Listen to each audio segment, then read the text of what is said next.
They say the person you love the most is the one who can hurt you the deepest. I used to think that was just a line from a movie, a dramatic sentence written to make people feel something. I didn't believe it. I believed in Mark. I believed in us. For 12 years, I was the woman who had it all. A beautiful home, a successful husband, and a marriage that our friends used as a gold standard. We were the power couple. We were the ones people looked at when they wanted to believe that true love still existed in this messy modern world. But 3 months ago, on a Tuesday night that felt like every other Tuesday night, my world didn't just crack, it shattered. It started with a vibration, a simple low hum on the nightstand while Mark was in the shower. He'd forgotten his phone, something he never, ever did. He was usually the kind of man who took his phone into the bathroom, into the kitchen, even into the garden. But that night, he was careless. Or maybe he was just too comfortable. He thought he had me so well trained, so deeply in love that I would never think to look. He was wrong. I saw the name on the screen. Client meeting Project X. It seemed innocent enough. But then the message preview popped up. I can't stop thinking about last night. Can't wait to see you again tomorrow, baby. The word baby hit me like a physical blow to the chest. It knocked the air right out of my lungs. My heart didn't just race, it felt like it was trying to escape my body. I stood there in our beautiful, expensive bedroom, surrounded by our wedding photos and the smell of his expensive cologne, and I realized I was living a lie. I didn't scream, I didn't cry, I didn't run into the bathroom and demand answers. Something cold took over my soul in that moment, a strange, icy clarity. If he thought I was the same naive woman he'd married 12 years ago, he was about to learn a very expensive lesson. Mark thought he was playing a game. He didn't realize that I was the one who wrote the rules. He thought I didn't know. He thought he was safe. He had no idea that from that second on, every smile I gave him, every I love you I whispered, and every dinner I cooked was part of a plan that would eventually leave him with nothing but the truth of what he'd done. This isn't just a story about a cheating husband. This is a story about how I took my life back, piece by piece, while he watched it all slip through his fingers. To understand the revenge, you have to understand the life I was protecting. Mark and I met in our early 20s. We were both hungry, ambitious, and broke. I remember our first apartment, a tiny studio with a radiator that hissed all night and a window that didn't quite close. We didn't care. We had big dreams. I was the one who worked 2 jobs so he could finish his degree.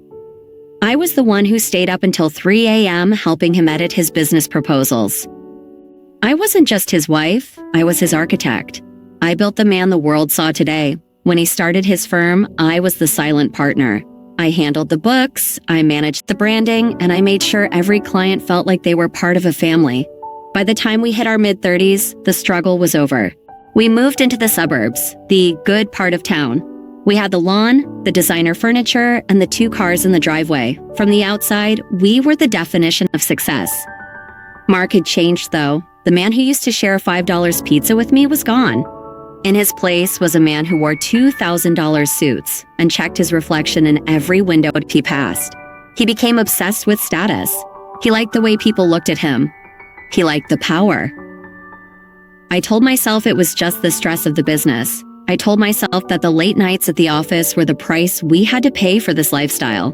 When he started coming home smelling of a perfume I didn't own, I made excuses. It's probably just a client, I'd tell myself. He's in meetings all day, scents linger. When he started locking his phone, I told myself he was just protective of his work. I was the queen of excuses. I was so afraid of the truth that I built a wall of lies to protect myself. But that Tuesday night, the wall came down. Looking back, the signs were everywhere. The way he stopped looking me in the eye when we spoke. The way he'd suddenly pick fights over nothing, just so he could storm out of the house and stay out until 2 a.m. The way he stopped asking me how my day was. I was becoming a ghost in my own home. I was a piece of furniture, something reliable, something that was always there, but something he no longer noticed. The woman in the text, Project X, wasn't just a mistake. She was a symptom of a man who had forgotten where he came from. He thought he had outgrown me. He thought he was too smart to get caught. As he stepped out of the shower that night, steam clinging to his skin, he smiled at me. That same charming, practiced smile that had made me fall in love with him a decade ago. "You okay, honey?" he asked, reaching for his phone. I felt a surge of pure hot adrenaline, but I forced my face to stay calm. I even managed a small smile back. "I'm fine," I said. My voice didn't even tremble.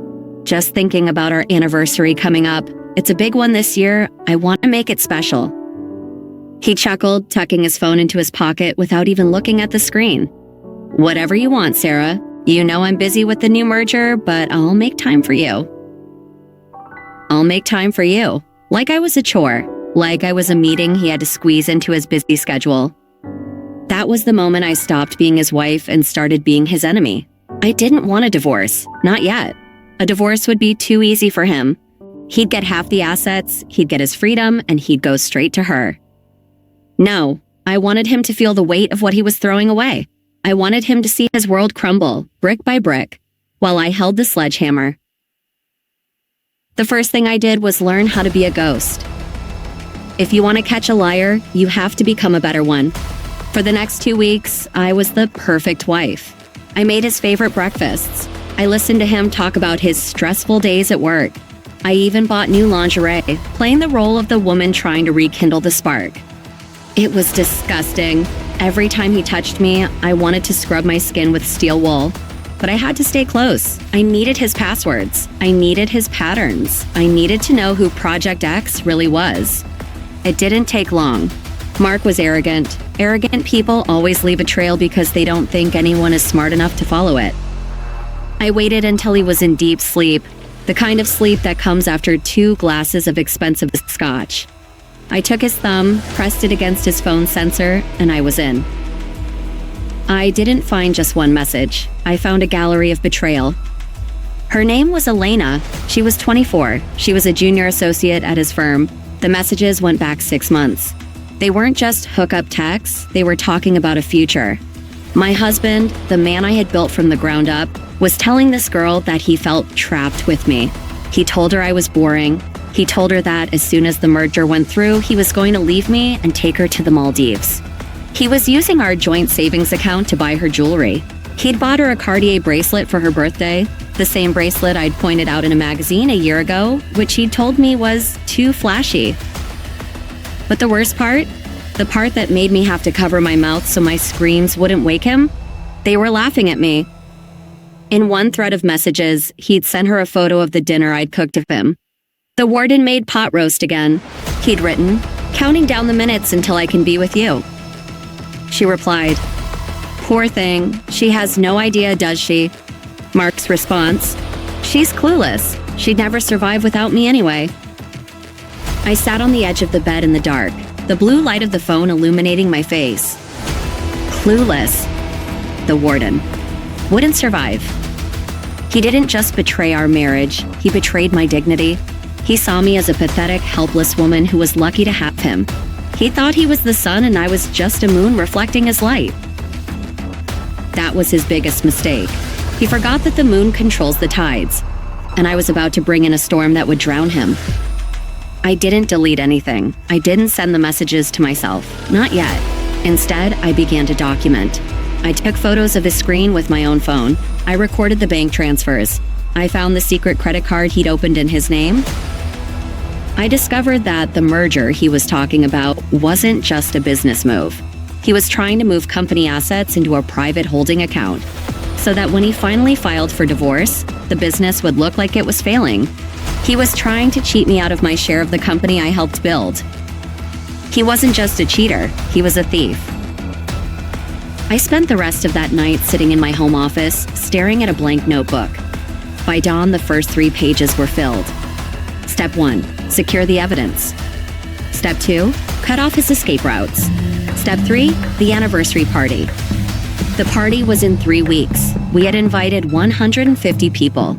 His biggest clients, our families, and his partners. He wanted it to be a celebration of our 12 years of bliss. He wanted to use the event to announce the merger and solidify his status. I decided I would give him exactly what he wanted, a night no one would ever forget. The first thing I realized was that I couldn't do this alone. If I wanted to take everything, I needed people who were better at being ruthless than I was. I didn't go to a standard divorce lawyer, not yet. Instead, I went to see a man named Elias. He was a forensic accountant who specialized in what he called asset recovery. In plain English, he found money that powerful men tried to hide from their wives. Meeting him in his small, windowless office felt like entering a different world. It was a world of numbers, spreadsheets, and cold, hard facts. My husband thinks he's smarter than me, I told Elias, laying the copies of Mark's secret bank statements on the desk. He's trying to drain our joint accounts before the merger. He's trying to make it look like the company is worth half of what it actually is. Elias looked at the papers, then looked at me. He didn't offer pity. He didn't tell me he was sorry for my marriage. He just smiled a thin, sharp smile. Most men like Mark are predictable, Elias said. They use the same patterns. They think wives don't understand complex finance.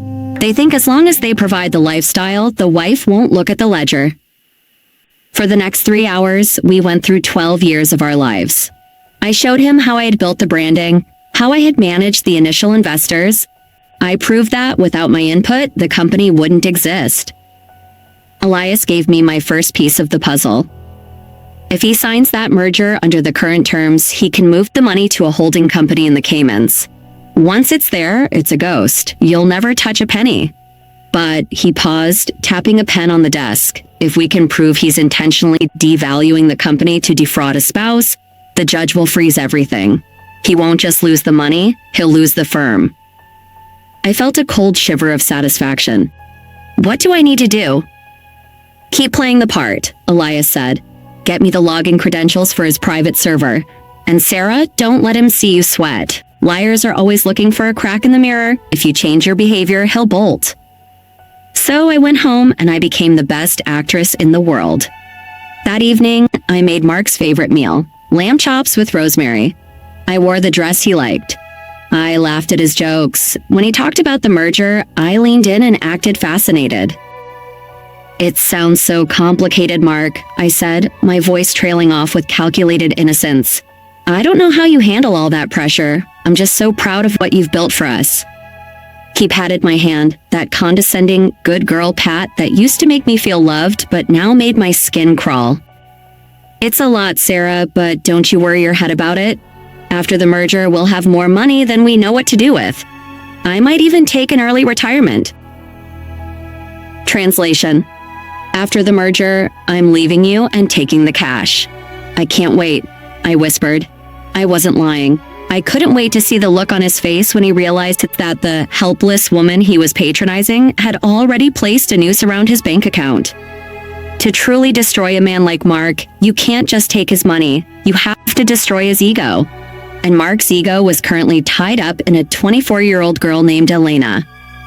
I decided it was time to meet her, not as the angry wife, but as the supportive boss's wife.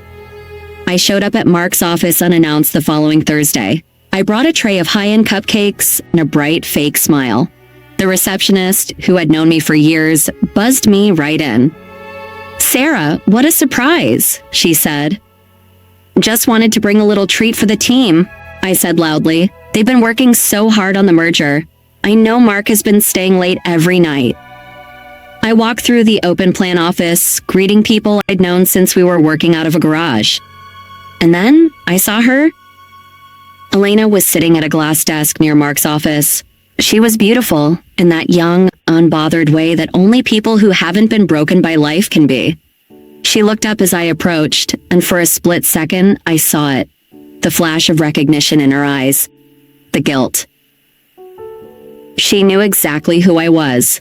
You must be Elena, I said, my voice dripping with warmth. I held out a cupcake. Mark has told me so much about your hard work on Project X. The color drained from her face. She took the cupcake with a trembling hand. Thank you, Mrs. Sterling. I didn't know you were coming by. Oh, I love dropping in, I said, leaning against her desk. I leaned in a little closer, lowering my voice just enough so it felt intimate. Mark is so lucky to have such a dedicated assistant. He tells me he doesn't know what he'd do without you. I watched her eyes dart toward Mark's closed office door. She was terrified. She expected me to pull her hair, to scream, to make a scene. But I did something much worse. I was kind. You know, Elena, I said, Mark is a very complicated man. He gets so stressed with these big deals. He actually told me the other night how much he appreciates how you handle the details for him. I let the word handle hang in the air for a second too long. I saw the confusion in her eyes. She was wondering if I knew. She was wondering if Mark had told me about them. And most importantly, she was wondering why I wasn't angry. The seeds of doubt were planted. Later that day, I knew Mark would call her. I knew she would tell him I came by. I knew she would be nervous. And that's exactly what happened. When Mark came home that night, he was agitated. "Why did you go to the office, Sarah?" he asked, trying to sound casual while pouring a drink. "You know how busy it is right now. You shouldn't have bothered the staff."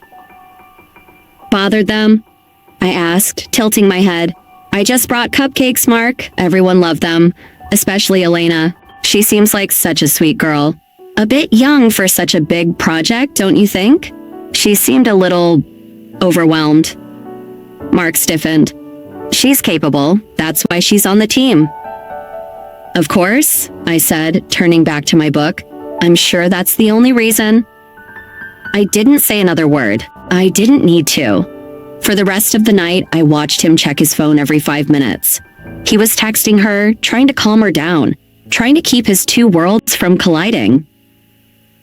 He didn't realize that I had already pushed them together, and when two worlds collide, they usually end up in pieces. By the end of the second week, I had everything Elias needed. I had spent a night while Mark was at a late-night meeting, actually at a hotel with Elena, downloading the entire contents of his private server. It was a gold mine. It wasn't just the affair, it was the fraud. Mark had been taking kickbacks from the company they were merging with. He was essentially being bribed to sell our company for less than it was worth, in exchange for a massive consulting fee that would be paid to a shell company in his name. He wasn't just cheating on me. He was stealing from our employees, our investors, and the very foundation of what we had built together. I felt a strange sense of relief. Any lingering guilt I had about destroying him vanished. This wasn't just about a broken heart anymore. This was about justice. "I have enough to bury him," Elias told me over the phone. "The forensic trail is clear. If we file this now, we can stop the merger and have his assets frozen by Monday."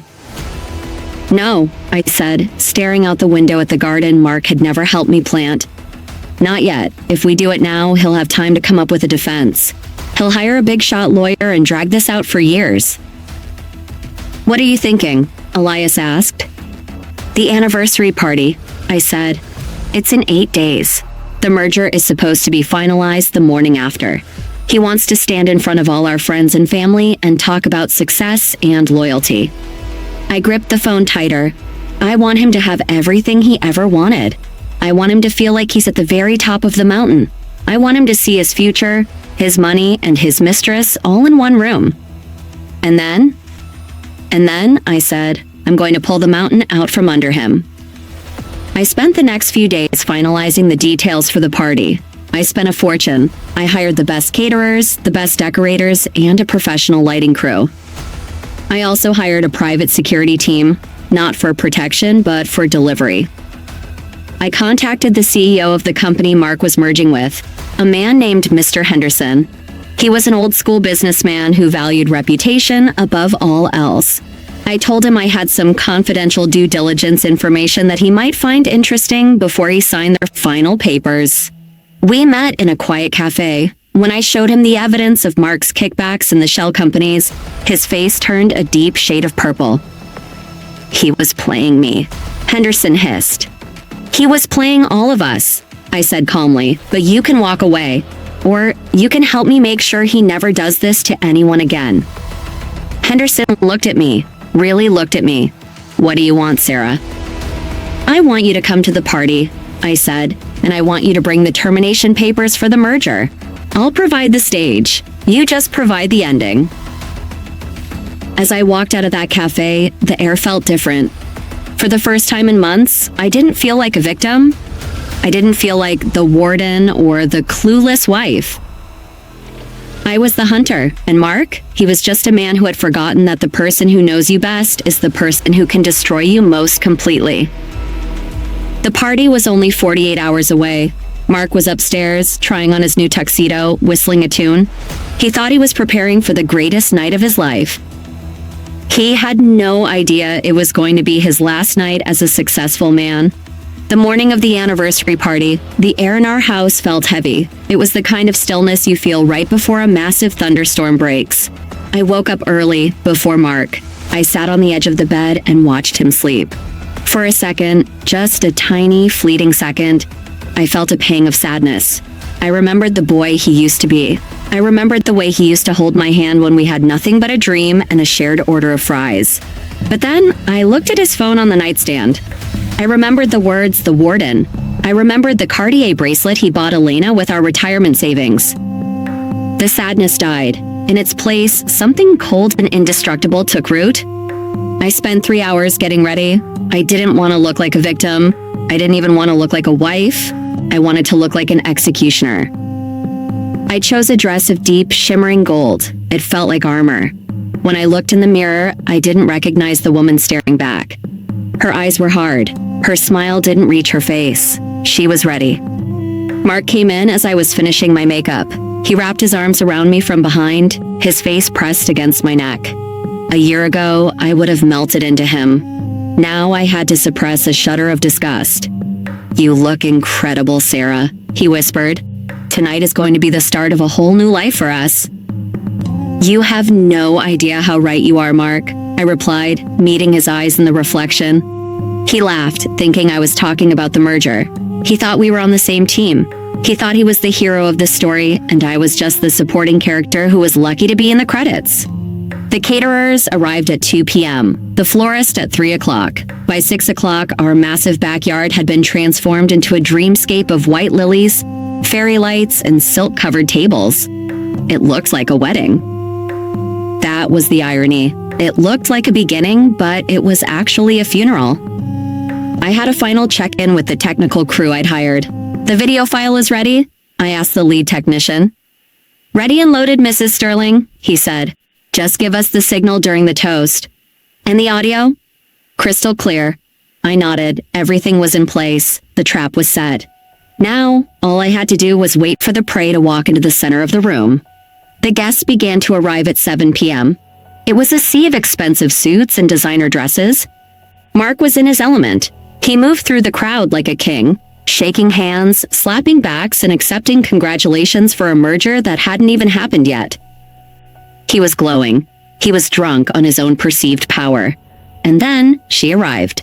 Elena walked in wearing a dress that was a little too short and a little too tight for a professional tottering. On her wrist, the Cartier bracelet caught the light, sparkling with the money Mark had stolen from our future.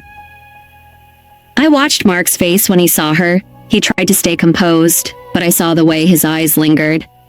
I saw the way he shifted his body toward her like a needle on a compass. I walked straight up to her. "Elena, you made it," I said, my voice bright and loud enough to catch the attention of a few nearby partners. She looked like she wanted to bolt. "Mrs. Sterling, thank you for having me." "Oh, nonsense. You're such a big part of Mark's success," I said. I reached out and took her wrist, lifting it up to inspect the bracelet. "What a beautiful piece. It looks very expensive. A gift."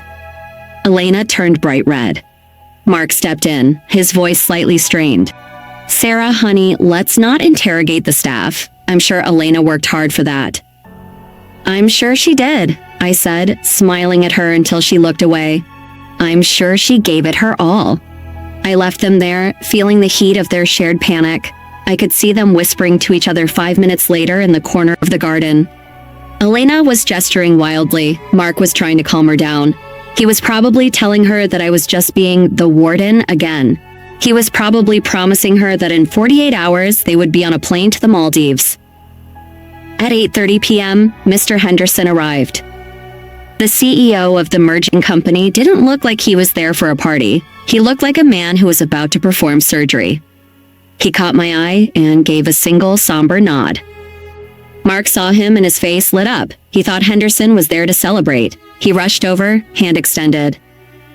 Arthur, so glad you could make it. We're all set for Monday morning, I assume? Henderson didn't take his hand. He just looked at Mark with a look of pure, unadulterated contempt. We'll talk after the presentation, Mark. I think Sarah has something she wants everyone to see first. Mark frowned, a small flicker of doubt finally crossing his face. The presentation? Oh, you mean the anniversary video? Yeah, Sarah's been working on it for weeks. A real trip down memory lane. Oh, it's a trip, all right, Henderson said, walking past him toward the front of the stage. My heart was hammering against my ribs now. This was it. There was no going back. I looked at the 150 people in our yard. Our parents, our friends, the people who had toasted to our health for over a decade. I felt a moment of guilt for the shock they were about to experience. But then I saw Mark wink at Elena across the bar. The guilt died. The ice returned. Everyone, if I could have your attention, please. I stood on the small stage, the microphone in my hand. The crowd went silent. The music faded. Mark stood at the base of the stage, a glass of scotch in his hand, looking up at me with a patronizing, proud husband smile. 12 years, I started, my voice steady. They say the first decade is the hardest. Mark and I have been through everything together. We started with nothing. We built a company. We built a life. And tonight, Mark thinks we're celebrating the culmination of all that hard work. I looked directly at Mark. He thinks tonight is about a merger. He thinks tonight is about his brilliance and his loyalty. But 12 years is a long time to keep a secret, Mark. And unfortunately for you, I've always been better at research than you gave me credit for. The smile on Mark's face faltered. A few people in the crowd started to murmur. I wanted to put together a video, I continued. Something that showed the real Mark Sterling. The man behind the merger. The man behind the marriage. I looked at the tech booth and gave the nod. Roll it. The giant projector screen behind me hummed to life. It didn't start with wedding photos. It started with a screenshot of a bank statement, a joint account highlighted in red showing a $50,000 transfer to a shell company. The crowd gasped. Mark's glass hit the grass, the scotch splashing over his shoes. What is this? Mark yelled, trying to move toward the stage. Sarah, what are you doing? I'm showing them the Project X you've been working so hard on, Mark, I said into the mic. The screen changed. Now it was a sequence of text messages. The warden made pot roast again. I can't wait to leave her and take the money. She's clueless. She'd never survive without me. The silence in the yard was deafening, broken only by the sound of the wind in their trees. People were staring at the screen in horror. My mother-in-law covered her mouth with her hand. Then the final blow. The screen showed a video, grainy but clear. It was Mark and Elena in the lobby of a hotel, his arm around her waist, their faces close together as they checked in. The date stamp on the video was last Tuesday, the night Mark told me he was working late to secure our future. Mark was ghost white. He looked around the room, realizing that every single person he respected, every person he needed for his status, was looking at him like he was a cockroach. This is a lie, Mark screamed, his voice cracking. It's a fabrication. Sarah's had a breakdown. He turned to Henderson. Arthur, you can't believe this. It's crazy. Mr. Henderson stepped forward, pulling a thick envelope from his jacket. The only thing that's crazy, Mark, is that you thought I was as clueless as your wife. I've spent the last 48 hours verifying Sarah's fabrications. The kickbacks, the shell companies, the fraud. Henderson turned to the crowd. There will be no merger. In fact, as of 5 minutes ago, the board of directors has been notified of Mark's gross misconduct. Legal proceedings for the recovery of embezzled funds will begin on Monday. Mark collapsed into a chair. He looked small. He looked pathetic. Elena was already gone. She'd slipped out through the side gate the moment the first text message appeared on the screen. She didn't stay for him. She didn't fight for him. She was exactly what he deserved. A shadow that vanished when the lights came on. I walked down the steps of the stage. I stood over him. You were right about one thing, Mark, I whispered, though the mic was still on, broadcasting my words to everyone. Tonight is the start of a whole new life, just not for you. I took off my wedding ring, the diamond he'd upgraded 3 years ago to show off his wealth. and I dropped it into his half-empty glass of scotch. "I'm keeping the house, Mark. Elias will be in touch about the rest." I walked through the crowd. They parted for me like the Red Sea. I didn't look back. I didn't need to. I could hear the sound of his world ending behind me. The divorce was finalized 6 months later. Because of the evidence Elias and I had gathered, and because of the criminal fraud charges Henderson pursued, Mark didn't get half. He didn't even get a quarter. By the time the lawyers and the investigators were done, he was left with a mountain of legal debt and a reputation so toxic that no firm in the city would even let him through the door. Last I heard, he was living in a small one-bedroom apartment on the edge of town, working a job that pays a fraction of what he used to spend on a single weekend away. People ask me if I feel guilty. They ask if I went too far. I tell them the same thing every time. I didn't destroy Mark. Mark destroyed himself. I just stopped hiding the wreckage. I kept the company. With Henderson's help, I restructured it. We renamed it. We focused on transparency and ethics. It's more successful now than it ever was under Mark's brilliance, because it's built on a foundation of truth, not a house of cards. I realized something during those dark months of planning. Loyalty isn't just a word you say in your wedding vows. It's an action you take every single day. It's the respect you show someone when they aren't looking. Mark thought my love made me weak. He thought my kindness made me a target. He forgot that the person who loves you the most is also the person who knows exactly where your armor is thinnest. Sometimes the only way to find justice is to stop waiting for someone else to give it to you. You have to be your own hero. You have to be willing to burn down the life that's killing you so you can build something that finally lets you breathe. I still have that gold dress. It's hanging in the back of my closet. I don't wear it, but I look at it sometimes. It reminds me that I'm not the warden, I'm not clueless, and I didn't just survive without him. I finally started living. To anyone out there watching this, feeling like they're being lied to, feeling like they're small or stuck, remember this. A lie only has power as long as it's in the dark. Once you bring it into the light, it loses its grip. Don't be afraid of the truth. Be afraid of the life you'll waste if you never have the courage to face it. Mark thought he was playing me. He didn't realize that I was the one who wrote the ending.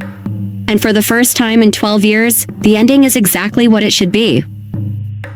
The story concludes with the message that loyalty is a choice, and betrayal is a debt that eventually comes due. Sarah's transformation from a silent partner to the master of her own destiny serves as an empowering lesson. Your worth is not defined by how someone treats you, but by how you choose to stand up for yourself when the truth is revealed.